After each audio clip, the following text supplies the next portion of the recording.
JD Lakshminarayana గారు వాపును చూసి బలమనుకుని పప్పులో కాలేశాడండి జేడి లక్ష్మీనారాయణ గారు. ఎందుకంటే ఆయన 2019 ఎన్నికలకు ముందు ఇంకా 15 రోజుల్లో నోటిఫికేషన్ వస్తానుగా జనసేన పార్టీలో చేరి విశాఖపట్నం ఎంపీగా నుంచున్నారండి. జన సైనికులు, వీర మహిళలు, తటస్థులు అందరూ చక్కగా సహకరించి ఆయనకి 3 లక్షల ఓట్లు దగ్గరగా పోలైనాయండి.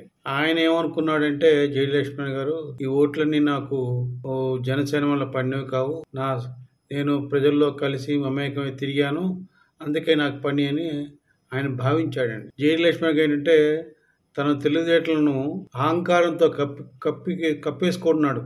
ఆయనకి అహంకారం, ఈగోజం ఎక్కువ ఆయనకి. ఎందుకంటే ఆయన తన తెలివితేటల్ని అహంకారంతో కప్పేసుకోవడం వలన ప్రజలకు సేవ చేసే అవకాశాన్ని పోగొట్టుకున్నాడు. చూడండి, అదే ఆయన జనసేన పార్టీలో ఉండుంటే ఖచ్చితంగా ఎంపీగా నుంచినవాడు, లేదా ఎమ్మెల్యే నుంచినవాడు, మంత్రి అయ్యేవాడు. ప్రజలకు ఎంత సేవ చేసేవాడండి. ఒక మంచి వ్యక్తి అహంకారం ఉండకూడదండి. అదే చెప్తాడు భగవంతుడు ఇప్పుడు కూడా.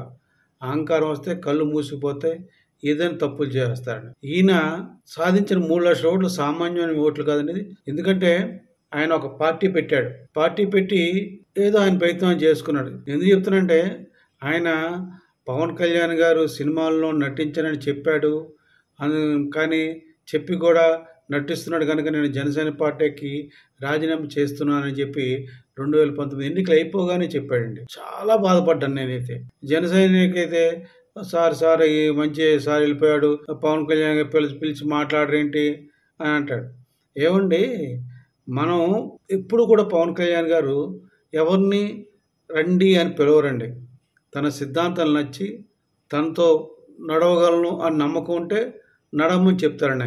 ఆయన ఎప్పుడు చెప్పినా ఒకటే చెప్తారు, నా మీద నమ్మకంతో నన్ను ఫాలో అయ్యేవాళ్ళే నా వాళ్ళు అని చాలా చెప్పారు. ఈరోజు అది నిరూపితమైంది. పవన్ కళ్యాణ్ గారిని ఫాలో అయ్యారు కనుక ప్రతి ఒక్కరు జన సైనికులు, వీర మహిళలు, ఆయన అభిమానులు విజయం సాధించారు. అలాగా ఉండాలి. కానీ ఈయన బెనిఫిట్ పొందాడు, ఎంపీగా పోటీ చేశాడు, ఓడిపోయాడు, బయటికి వెళ్ళిపోయాడు. ఏంటి, ఏదో చేయాలని ఉంది ఆయనకి, కానీ తన యొక్క అహంకారంతో కళ్ళు మూసిపోయి నేనే గొప్పవాడిని అనుకుని ఒక పార్టీ పెట్టాడు, ఎన్నికల్లో పోటీ చేశాడు. ఆయన మొన్న విశాఖపట్నం నార్త్ అంటే ఉత్తరం నియోజకవర్గంలో ఎమ్మెల్యేకి పోటీ చేశాడండి. ఆయనకి ఎన్ని ఓట్లు వచ్చింది తెలుసా అండి? తెలిపారా? 5216. ఆయన స్థానం 4వ స్థానం. ఎందుకంటే బీజేపీ, వైసీపీ తర్వాత ఒక ఇండిపెండెంట్ ఒక లేడీ ఉందండి. ఆమె తర్వాత ఈయన అంటే 4వ ప్లేస్లో ఉన్నాడు. దీన్ని బట్టి ఏమర్థం అవుతుందండి? ఆయనకి పడిన 3 లక్షల ఓట్లలో పవన్ కళ్యాణ్ గారి వల్ల పడినని ప్రస్పష్టంగా ప్రతి ఒక్కరికి అర్థమవుతుంది. నేను ఎందుకు చెప్తానంటే ఇటువంటి మంచి వ్యక్తులు సేవ చేయగలరు, చేసే గొప్పతనం ఉంది, ఆ దాతృత్వం ఉంది. కానీ ఒక అహంకారంతో కళ్ళు మూసుకుపోయి ఈగోజంతో తన యొక్క అవకాశాన్ని చేతులారా పోగొట్టున్నాడని ఈ వీడియో అందుకే చేస్తున్నాను. జేడి లక్ష్మణ్ గారు అంటే గొప్ప వ్యక్తి, ప్రజలకు సేవ చేసే భాగ్యాన్ని పోగొట్టుకున్నాడని తెలియజేస్తున్నాడు. ఎందుకంటే పవన్ కళ్యాణ్ గారితో ఉండుంటే ఖచ్చితంగా ఎమ్మెల్యేగానో ఎంపీగానే అయ్యేవాడు. ఎంపీగా అయితే సెంట్రల్ మినిస్టర్ అయ్యేవాడు, ఎమ్మెల్యే అయితే రాష్ట్ర మినిస్టర్ అయ్యేవాడు. అటువంటి మంచి సదవకాశాన్ని పోగొట్టుకున్న జేడి లక్ష్మణ్ చూస్తే నాకు చాలా బాధ అనిపిస్తుంది. ఎందుకంటే ఎప్పుడు కూడా అందుకని మనిషికి అహంకారం పనికిరాదండి. ఎదుటి వాళ్ళు నమ్మాలండి. ఇప్పుడు మీ ఇన్ని కోట్ల మంది అభిమానిస్తున్నారు పవన్ కళ్యాణ్ గారిని. నేనున్నాను ఎన్నో సంవత్సరాల నుంచి. ఇప్పుడు కాదండి, ఆయన తొలి ప్రేమ షూటింగ్ మా మహాబలిపురంలో ఆ సాంగ్ జరుగుతుంది, తాజ్మహల్ సెట్ సాంగ్ జరుగుతున్నప్పుడు అప్పుడు చూసా అతని వ్యక్తిని. ఆ రోజు నుంచి నేను ఫాలో అవుతూనే ఉన్నా పవన్ కళ్యాణ్ గారిని. దట్ ఈజ్ వ్యక్తిత్వం, మంచితనం, ప్రజలకు సేవ చేయాలని సేవా తత్పరత ఉందండి. ఈ యొక్క జేడి లక్ష్మణ్ గారు ఇప్పటికైనా సరే ఒక్కసారి మనసు మార్చుకొని ఒక మంచి వారితో కలిసి వెళ్ళాలి.